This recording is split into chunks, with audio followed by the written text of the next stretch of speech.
Dovedite to krme debelo, koje grokće. Dovedite tu svinju. Maja, kao laziš, znaš li, Maja? Mislim, ti znaš, ali... Slobodno ga pozovite, recite mu da će imati ozbiljan problem. Jer mu ja nisam za zebanciju. Od sutra će vidjeti šta će biti. Maja, je li moguće da se Miljana vraća, Maja? Jesi čula za to? Kako? Jesi čula da se Miljana vraća u elitu? Stvarno, kada? Sutra? Da. Valenina, sutra se vraća. Misli debila ženskog? Što debil, ima pravo devojka. A ne znam. Maja, bježi, čovjek pobjegne od tamo da ne bude, a tamo i onda se vraća. Pa ne možem se ja u tuđi izbore, svako neka radi u životu šta želi.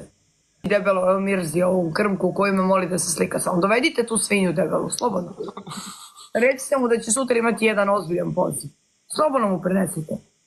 Pošto ja stvarno ne znam šta više da radim sa psihopatom. A evo to ću da rešim u toku noći. Možda laže, ne laže, brate, ne laže, jutra se vraća.